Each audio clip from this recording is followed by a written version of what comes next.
This draft. is your I got first you. time casting a game 4 of the first stand of the first semifinal to determine the first finalist to play in the first final of first stand tomorrow. Woo! Whoa. Nailed it. Let's go. Let's go. Right into first draft. All right, let's get That's actually the 4th draft. There was our first ban, and it was once again Maokai who stays off the table. The Draven also kept away from Kalista here. Zyra and Lilia banning those AP junglers heavily on the side of KC. Yeah, we've dipped into Lilia tier now here, this deep into Fearless. I always love when a character is described as their own tier. It's not a letter or anything. It's, ah, yes, this is Lilia tier. Yeah, because we've gone through so many. Did we get a turn on every one of the other tanks? I'm waiting for the Fearless thing to rotate again.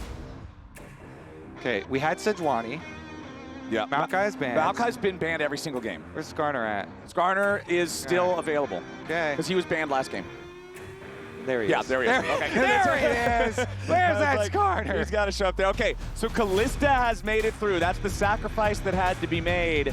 And now what will be the answer on the side of KC? Because normally when Kalista gets through, usually it's because the side letting her through has an answer to it. Something like the Ashe, right? Well, Draven. Just banned away. Yeah, Draven's banned away. Ashe has already been picked. The pool has been shaved down a lot. So we'll see how KC wants to respond to this. Okay, Caitlyn. All right, are we going to immediately slam the like Lux or something along with this Caitlyn, Karma or something like that? Just to have the super heavy poke pushing bottom lane against this Kalista?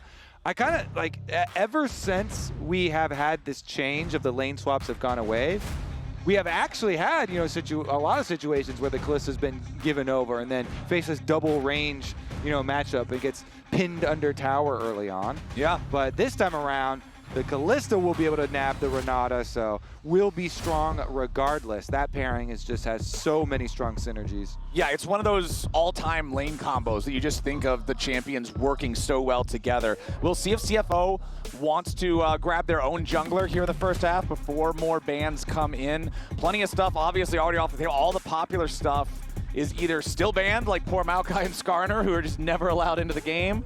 But, ooh, Nocturne, okay. Okay, so some other like flanking possibilities here. Whenever you have Kalista, you know, you're looking for things to enable the short range AD carry later on, so you can have a lot better team fights later into the game. So Nocturne Darkness does that, and then if they can get other flanking champs like, you know, Kennen or something like that, along with the draft they've already got, that would go a long way. There's a Karmine that I mentioned though, going for the double poke as we kind of suspected for the bottom lane, answer into it. Right, they just got to try to keep Kalista stuck underneath the tower, make it impossible for her to play her game, be abusive. Exactly. In the early game. You always also, with this duo, you want to start in lane, so you're pushing from very early on, because you get a lot of the poke damage once you push the minions under their tower, and they're scrambling for CS under their tower.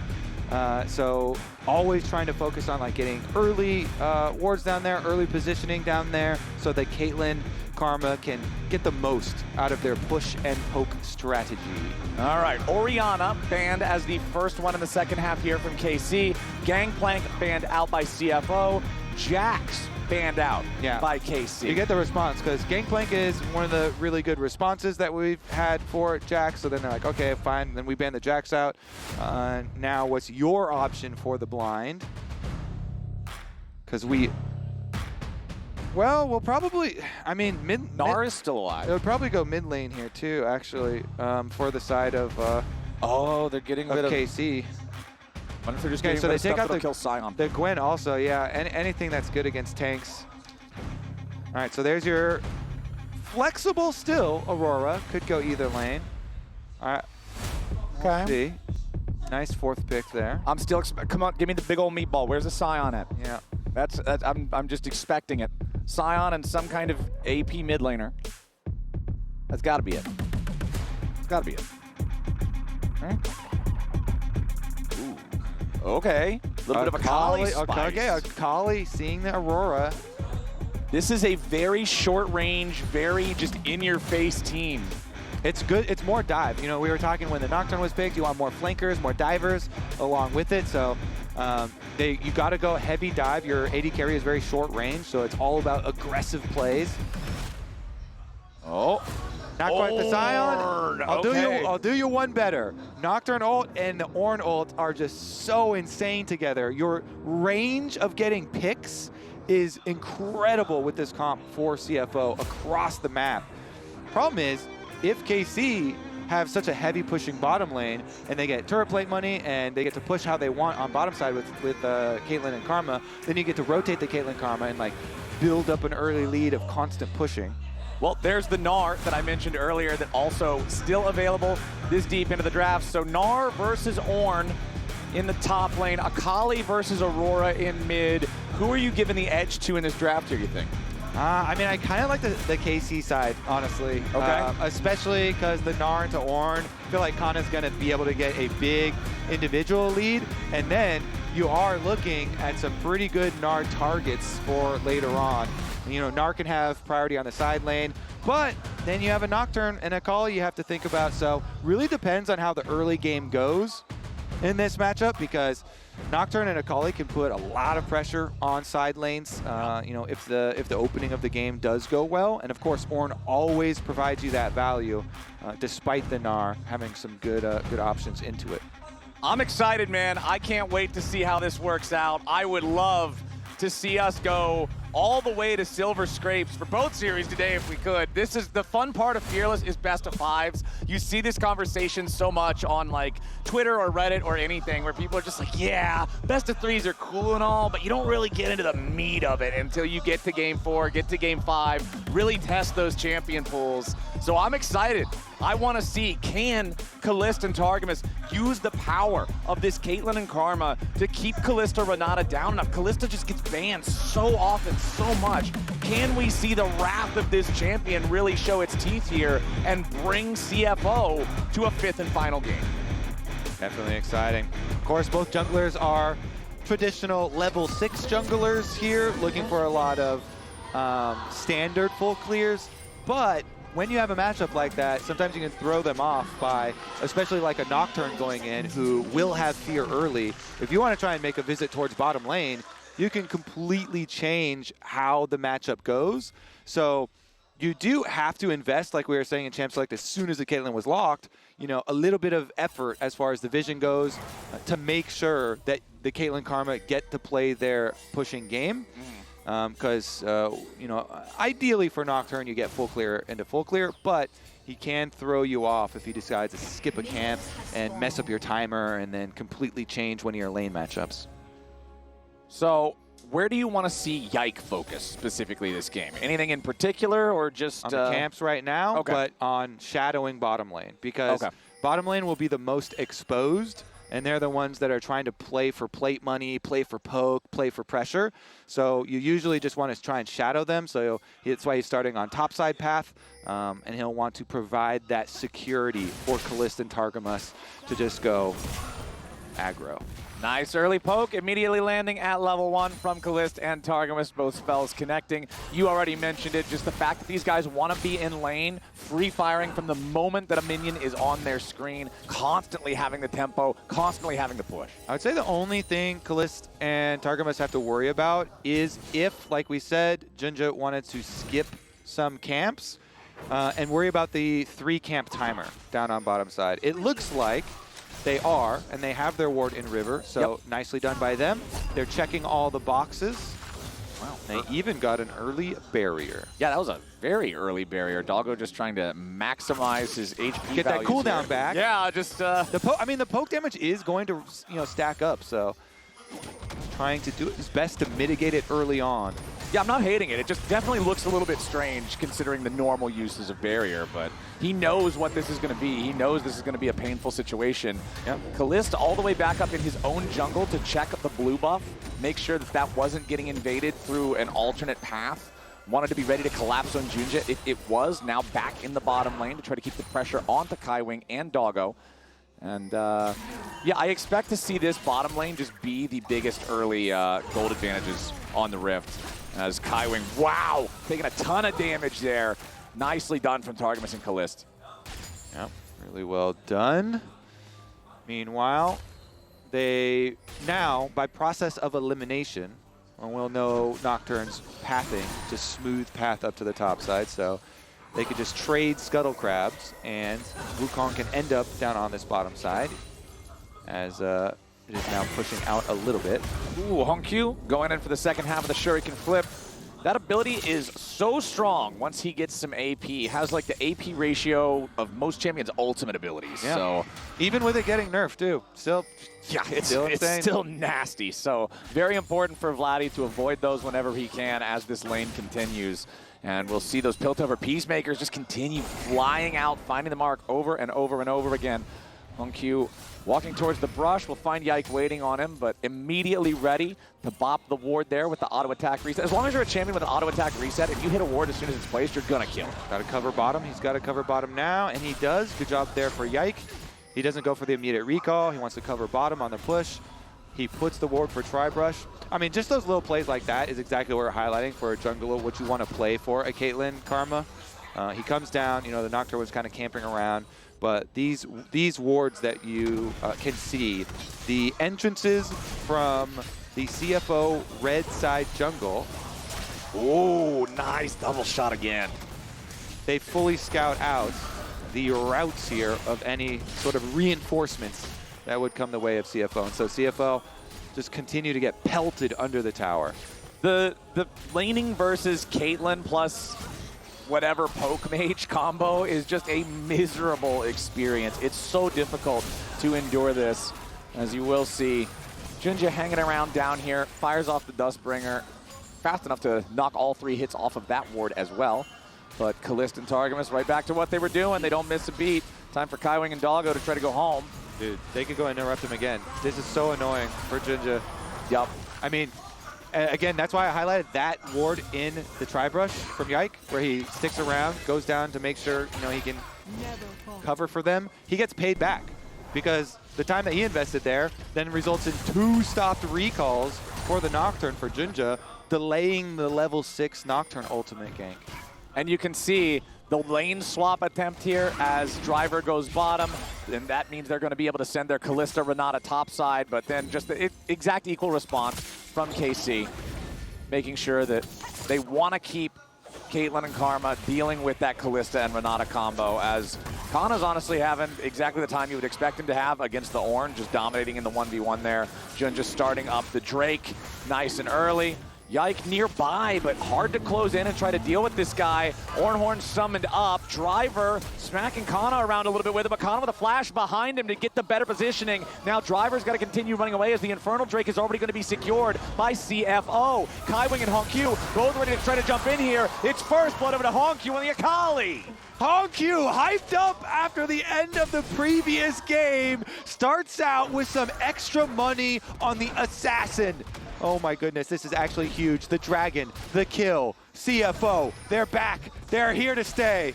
That looked good for them. KC wanted to step up, see if maybe they could challenge. Thought they might have had enough men for it, but no. The damage power of this CFO squad. Check it out again. hongQ staring down Targamas and Vladi, runs them through the other side, and JunJia with the early flash. Just so good. JunJia flashing to make sure his Fear Tether will still hit, and Yike drops again. Yike was their target on the Vi in the previous game. Constantly, they were seeking him out. There was a lot of like Ash arrows from Doggo, hongQ himself even, and they successfully targeted him. This time around, another successful attempt targeting him. They got the Fear. They finish it with the perfect execution from hongQ. And when Akali gets accelerated, I personally am traumatized from all solo queue times. I am typing FF. I am working on my Mavis Bacon typing simulator /FF/FF. Fed Akali is a hard champion to deal with. And it looks like CFO, not only are they going to get the first Drake, they're going to get the first 3 grubs. There's no accelerated Jace Shock Blast nearby to steal one away. They are feeling great about that. Doggo again, just using these barriers judiciously to dodge away against some of that poke. But it is important to note that despite the fact that the only kill is for CFO. Despite the fact that they got the first 2 objectives, they are still down in gold just because of the advantages built by Canna and Kalista. Exactly. Their laning matchups are horrendous. We knew this coming into the game, and you know that's why we're saying we like the KC side of the draft, but they got the extra money to try and make up for that with you know, the kill here for hongQ, going some distance, and you're going to provide a lot of decent value from the Ornn later on. We saw in the previous fight, by the way, even though Canna had pressure, Driver put himself in danger to make sure that Canna wouldn't get the early rotation over to the rest of the team. So Driver, he effectively isolated his losing matchup and drew Canna away just to like trade flashes and trade ultimates and stuff. And even though Driver like lost that, he wasn't trying to win it. He was just trying to make sure his losing matchup doesn't spill over to the rest of the team. And that's kind of what you have to do to create successful plays for the rest of your team. Vladi just trying to get this wave shoved up. Targamas rotates over to help him out with that one. Nothing for anybody to really fight for outside of the lanes right now. 2 minutes on both the next dragon and that next set of grubs. Timer's pretty well synced up, although not exact, as Kalista will come back up to the top lane to answer this wave crashing. Still about 250 gold up on Doggo. That's going to balloon back up closer to about 400 after he farms this wave. 71 to 88 in farm. Exactly what you would expect for this matchup, as yeah, they got to keep this pressure. So let me ask you, we want to see from CFO the ability to weather the storm early from the lanes and make sure that they're team fighting well and ready to pounce on these guys once they have the chance. For KC, how do you keep things moving forward after you've got these early advantages through your laning matchups? It's a Wukong flash, for sure, 100%. Okay. When Wukong flash comes back up for Yike, that's got to be the play. Your Wukong with ultimate and flash is such a big playmaker, considering your solo lanes here, Aurora and Gnar, definitely have the ability to follow up on those plays.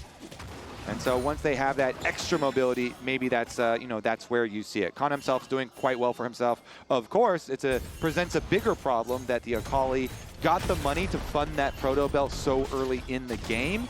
Definitely removes Akali as one of the targets. He's already hard to pin down with the Shroud, as well as the Shuriken Flip, but definitely will be a difficult one. So gonna have to look elsewhere on the map, and Yike now does have his flash for the Wukong, so one of his #1 things is trying to kind of shadow as well, and Nocturne ultimate they know is ready, so be ready to turn around the Nocturne play. You want to try and set up your camp so you're on the same side as the Nocturne, and if your Nocturne goes towards your Caitlyn Karma, then you rely on the Karma Shield and Wukong shadowing to counter that Nocturne ult that you know is going to be a big all-in breaking point for a Kalista Renata lane, and that's actually happening right now. Yeah. You can see JunJia coming around. He does have the experimental Hex Plate already completed. Important to note, this item is going to allow him to have a lot more ultis total. Generally for Nocturne, it's going to be either that or the Stride Breaker first. He wants to go for this extra power on ultimate. So that being fully done compared to just the parts of the Trinity Force that Yike has right now means the Nocturne has a definitive advantage, at least in their individual power. But Yike is going to take the chance, knock out that little spooky Kalista Sentinel, start up this dragon himself. Driver versus Canna up here on the top side. It's a hard knock life for Ornn. He doesn't really like this situation too much, but he's doing what he can with it as KC has control over the bot side river. And it doesn't look like anybody on the side of CFO is interested in this. Instead, they're just going to handshake this second spawn of objectives. The dragons will end up going 1-1, but it'll be a 6-0 grub split for the side of CFO. Yep. No need to fight that on your resets. You just had a big chunk taken by hongQ. Vladi finished his Luden's Echo and then teleported back in to force the recall the other way. So then you get your answer here. Sork Shoes picked up for hongQ. So Akali's got the penetration along with the mobility and wants to use it. As soon as he finishes his little combo there, hongQ walking in for some deep vision with Kaiwing. Once hongQ can get his level 11 too, ideally, you know, he'd like to wait until he can squeeze out level 11 before he goes for the all-in, so you can get your ultimate rank 2 and have the huge kill pressure. A lot better with it. But they're they're preempting the play by getting the deeper vision down first and look for those people who are rotating between objectives, between lanes here for KC, who have moved their bottom lane up to the top side of the map afterwards. And Canna sitting down here, still trying to farm up some grass procs here against Driver. Yeah, Canna with that completed Trinity Force is so scary now, but JunJia showing up. Nice escape from Canna so far. He gets far enough away that they can't continue the chase because the Gnar bar is fully charged. That means overcommitting near the turret is a death sentence. Well played from Canna to avoid that Nocturne gank, make that first Nocturne ulti essentially nullified. Wonder what this is actually for. Yeah, definitely, you know, the flash being blown for the Gnar is something, yeah, but a necessary one and a good one to escape. He was also about to transform Mega, so yeah, Nocturne staring at him like, okay, my fear procced, but he's about to go Mega in front of the tower, and we know he's gonna get scoop me under the tower, so let's chill with that one. So the play stops there. Maybe a water spillage. It's a spill situation. Okay. That's what happened. Okay, the old classic. Some things change, some things don't. Things never do. Yep. I had something much more eloquent in my brain, but it came out as that. So, whatever. You win some, you lose some, Flowers. Yep. That's the way she goes sometimes, man.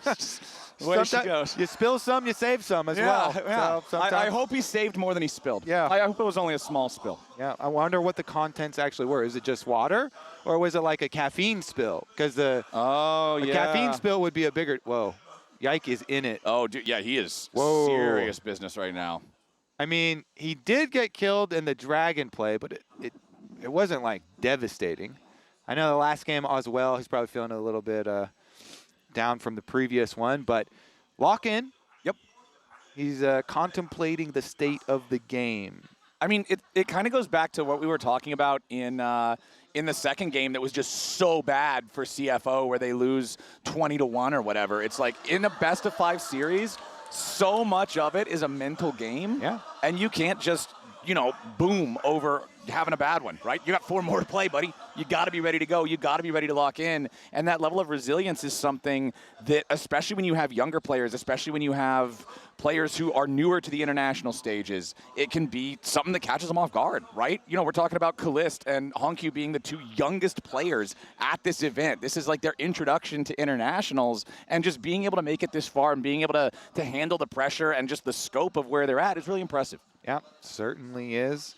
We've seen a lot of smiles on these player cameras, despite the pressure that is here. Oh, wait a second. That Ornn is dead. That's a body there, Flowers. Okay. Investigate. We definitely somebody got spilled down there in the bottom lane. Who done it? Okay, so it was the Gnar with the boomerang in the bottom lane. And there are no ones in the assist column for anybody else on KC, so that was a solo kill.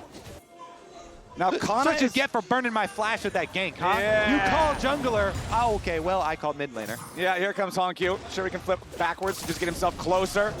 Perfect execution, and oh, nice. He tried to juke him, thinking maybe he would go the wrong way, but not quite going to get the luck on that one. As Doggo ready to try to engage here on Kalista and Targamas. No, they need to back away right now. Kaiwing and Doggo know that they're in some danger. Yike is trying to close the gap, wants to go for the flash engage, but an immediate response in flashes from CFO to escape from it. A lot of action very quickly, and it's going to result in more money into the hands of the Akali, which is a bit scary. But the Caitlyn Karma claims a tower in the time because they saw JunJia on that ward right there. They know that there's no jungler up topside. So here's a look. The investigation. It was indeed Canna in the bottom lane. Actually with his hands and not the boomerang, but close enough. He hit him with a rock. Yep. And then hongQ comes to answer. Of course, you can see on the minimap during that time, because of the roam, the Aurora did get some extra pressure on the tower in mid lane, albeit not that much. And a more meaningful one was the top side counter. Yeah, the biggest individual gold lead in this game is Canna. Thank you so much, MasterCard Lane Economy Snapshot. 1,191 gold for Canna up over Driver. You've got some nice advantages for the Nocturne and the Akali on the other side, but then also Kalista with a nearly 1,000 advantage for himself. You've got some serious power players on either side, but it overall slightly favors KC, just ever so little bit. Yeah, and the thing that KC do have to worry about, the money is in the hands of the super mobile champions on the side of CFO. Nocturne and Akali are the ones that get to traverse the map and put pressure wherever they see someone who's out of line or who is exposed. So I have to worry a little bit here, as both of them with their rank 2 ultimates will be able to make these big plays. Meanwhile, the side lanes will probably be the same story. Yep. As we have seen. And Canna continuing to push in, get that Gnar priority on the side lanes, and threaten the teleports to come into the big team fights. This is why the 5th pick for KC was why we really liked their side of it. The Gnar has the ability to win side lane as well as join the rest of the team. Oh, yeah. KC going to take the opportunity, just try to force down the tier 1 turret here, as you do have a teleport coming in from Driver, joining up with the rest of the squad to try to make a play. hongQ diving in with the Ornn in over the top. JunJia going to get the fear. Feet of Warfare claimed as Yike spins in, trying to get something back, but he will not do it. Meanwhile, bottom lane, tier 1 turret destroyed by Canna. That is now 2 turrets claimed by the top laner at KC. Yeah, and they're going to keep on pushing, actually, towards mid lane here. Looks like they're just going to rotate over the dragon after they get up to tower. But very early on, you could tell KC made the call, we're not going to answer teleports. We are not going to answer with Canna's teleport, but they couldn't avoid the engage. Yike's in some trouble. He gets caught out. He's going to get bursted down. The fear is there, and he's out. Beautifully picked there by CFO. The Herald now summoned up too, just as a distraction over in mid lane. And with the claim on this Drake, there's going to be, oh wait, there's already the feats claimed. I forgot about the first Drake going the way of CFO. This game has been crazy for the first 17 minutes. And KC going to use the power of this early pressure to at least claim the last of those tier 1 turrets from CFO, but it's another neutral objective going the way of the Oysters. Yeah, it's just a consolation prize for KC there. The scraps, the turret, getting some money. CFO, the big winners coming out of it, and they're still going to be able to rotate over to bottom. Since Canna's here, it does get difficult to fully commit to it, but hongQ cancels his recall. They're gonna. Yeah, they want to make this happen. This turret has barely any HP left, but Doggo's about to die. Stays alive a little bit longer. They go in hard on Canna. The Between Worlds is not enough damage because of the bailout here just yet. Vladi gets himself away, and now JunJia's in trouble. Vladi continuing the chase. Targamas and Yike right next to him. CFO gonna go ahead and call it a day on that one. It will be a 1-for-1 trade on champions, with the tier 1 turret being the bonus for CFO. And Vladi's ultimate, flash, and teleport invested for that 1-for-1 for KC. As you said, the objective had already gone down, so CFO, once again, decently happy with the way that went, but my goodness, this game, the action just continues. Very quick counter punches from each team. Let's take another look at it. So KC made the call, hey, Canna's not going to teleport in, and once the Nocturne ultimate goes off, there's no option to. So the call has to be simultaneous of like, hey, we are not going to teleport up to Rift Herald, and get the heck out of there and avoid the engage. But it's so hard to avoid a Ornn Nocturne engage because the range is so long. Then this one, though, just walking up right there towards the control warded brush, that one was an avoidable one. Regardless, they teleport in, Vladi goes to make sure he can get that kill on the Doggo, and it is a shutdown. So the extra value there for KC does get them a bit of a little bump in the gold, and the gold, they once again have been able to squeeze out this very tiny gold lead for themselves. But again, CFO, they just have such an ability to make picks with this super, super long range and dive possibilities. I mean, this is just the Canna show in terms of where is the gold for KC. Yeah. He's up 2,000 gold over his individual lane matchup. Just now, finally, Driver completes his first full item with the Unending Despair. Will make him tankier in the fights. The extra healing could pay some dividends if he does not get just bursted down very quickly. As Driver ready to summon up the Ornn yet again. Beautifully done there from Yike, though, to interrupt the second half of the cast. Now Driver's about to die. He barely holds on. Driver, I feel like that was way too close for comfort. Yeah, Driver just hands checked right there. He was like, I'm going to flash forward to do it quicker, to R2 quicker. And Yike was like, no, I can react to that. Yeah. And they immediately do so. Well done from him. Driver doesn't lose his life for it, but yeah. It was very close to losing his life for it. That had to be about 50 HP. Yeah. Maybe that was an unending despair proc, keeping him alive as Canna jumps over the wall. But he dodges everything that might have been flying towards him. Remember, this is the single strongest player on the map for either team is Canna's Gnar. Just zoning everybody away by himself. Ready to transform now. Gnar bar charge. As Otacon will put some damage into the KC lines. Now gonna reset. Everybody hanging around, 80 carries resetting back towards mid lane now to deal with those waves, address that again. KC's just kind of testing the waters here with what they can get away with, starting up the Otacon, but CFO ready to respond in time. Also worth noting, Black Cleaver, second fully completed item here for the Nocturne for JunJia. I talked about how Stridebreaker and Experimental Hexblade are normally the two big ones, but just going for the strict ball of stats instead of the ability to get the slow with the Stridebreaker. Yeah, I'm trying to do some shredding work for Doggo. Done for himself. Regardless, the cooldowns on the ults are so short. They're all back up again, so we could see another commitment. Currently, though, I think the outer tower is just going to get taken. The top tower is very, very low on the side of KC, so hongQ should be able to get solo tower gold for that, and has his teleport and flash ready for the possible counter move that KC could make on the opposite side of the map, with Otacon being there and the dragon showing up very shortly. Early positioning towards the Brush-In River is kind of critical here for these two teams, because KC, their team will do so much better if they're first. Yeah. Caitlyn traps is like #1 thing for Caitlyn when you're in mid game. Be at the objective first, line up your traps. KC really, really, really, really want to be there first, so that they can make use of all their kind of timing-dependent things they've got here. Canna as well gonna have to do some work to charge up his Gnar bar, because currently, little mini walking towards the fight.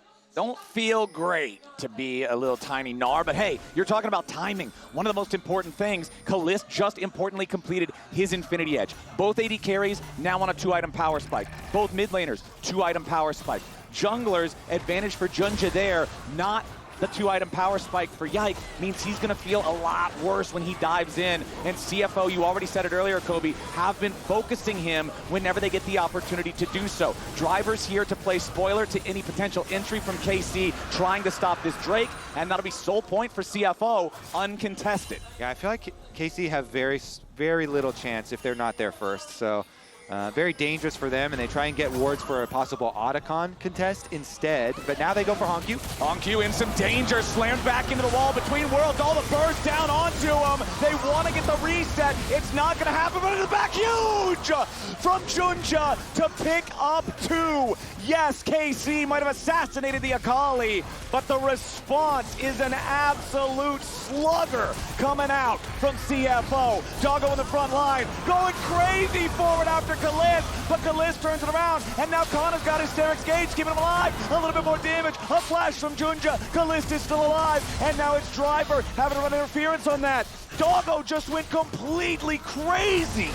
Yeah, he was trying to smurf on Kaliste, but Kaliste gets the last laugh here. The Caitlyn at the end. Free firing. Targamas searching around for any recalls, isn't going to find one. Wow. Flowers, that was a full send if I've ever seen one. Okay, so they go for the pick here onto Akali. They want 100% Akali in the Shroud with all of their AoE. But the key here is that they invest a lot into it. Aurora ultimate, Gnar ultimate, Wukong ultimate. They get the shutdown, but they sustain so much damage, and they use their big ultis in going for it. So JunJia is able to answer with 2. But then it's an overchase on the other side as CFO, and you mentioned Doggo, after Driver, the front line, just got chased out, Doggo wanted to go all in onto Kaliste, and Kaliste just flashes over the wall next to his turret, and then punishes them as they try and run away. He's got his lethal tempo stacked, he's just pummeling them from the other side. And KC, huge turnaround right there after it is like a big commitment from KC onto the Akali, but then also another large commitment, Doggo there, who has been known to go super hungry for some plays like this. It's just that it came at the same timing as Driver just getting chunked out. So Driver left, your front line left, here we go on Baron. Yeah, they threw the control ward over the wall into the brush, but it's right on top of a control ward that has already been placed by KC. KC is fully aware that this is being attempted by CFO. CFO wants to force it with the power of the Kalista, the double smite to the combo power with the Rend, but the Nocturne blind over the wall goes, Yike, can he do it? No! They will not steal it away. CFO forces the Baron 25 minutes into the game and gets away with it scot-free. Flowers, our timeline is we've come from 2 games of CFO doing nothing and losing and waiting to CFO going, yeah, let's try it. Just go for the smite steal. We've got a Kalista Ren's combo. This is absolute madness from CFO.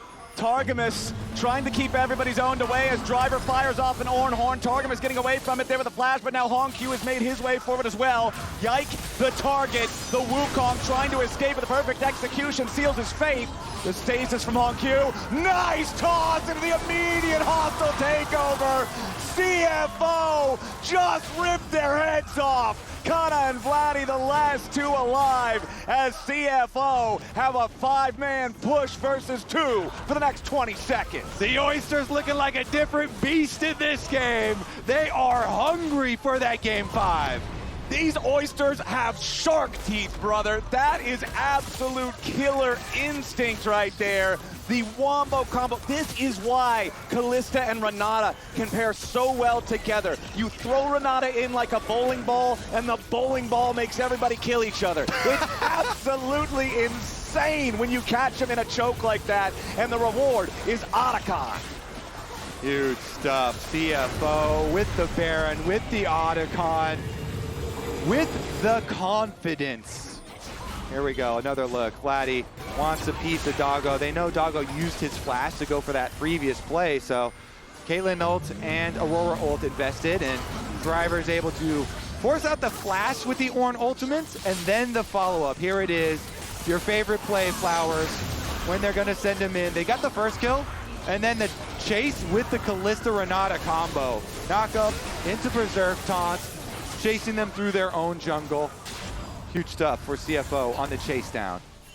Absolutely crazy, man. And you could see, once again, Targamas, all he was something for Akali to tumble through so that then he could chase after Wukong. They just want Yike. Yeah. They're saying dogpile this guy, man. He's 1-4 in this game, and this is the 2nd game in a row now where instead of being this massive catalyst, this huge playmaker for KC, he's been set behind and just completely useless. All right, well, I think there's 0 chance that they do anything about the dragon. Yeah. What about our chances of actually making use of this Otacon buff here for CFO, though? Because the timer is gonna, wind down fairly quickly here. Dragon Soul just looks like that is forfeit for sure. No way that KC are gonna fight into this buff, and so it looks like that's just gonna be the value there. They guarantee it. Ocean Soul acquired. So now CFO with dominant control of anywhere on the map that's not covered by a KC turret. Huge. And the ability with these Otacon buffs to even go under the turrets and send the dives. So this is gonna have to be a big defensive stand for KC. You have to defend against these revivals and this large lead that has accrued for CFO. Their constant sustain with the Ocean Dragon. All right, here comes the march down top lane. Doggo takes a big chunk of damage, but he'll be happy to heal it right back up. And here goes Driver yet again. Forces out the Ornn engage, but a nice sidestep coming out from Vladi means he stays safe. Hostile takeover over the top, hits multiple targets, but nobody's dead just yet. Into the back goes hongQ, and into the ground goes KC. A double kill over to hongQ as Yike, Canna, and Vladi try to keep themselves alive, but the Nexus turrets are the target.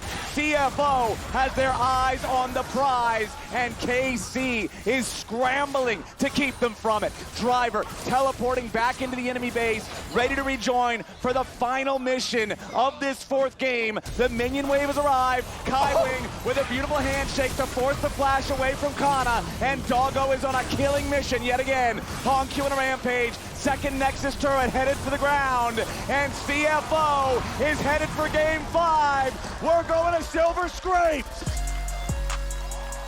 hongQ, my man. They say, can rookies handle international pressure? Well, He was down 2 games. He is still down to an elimination game, but he has been able to step up in some critical situations here. 17 years old. The Akali getting some early money in this one, and the Akali doing some work. The Oysters are here to play. It has been absolutely incredible here so far. We got one more game coming your way. Don't go anywhere. We'll be right back.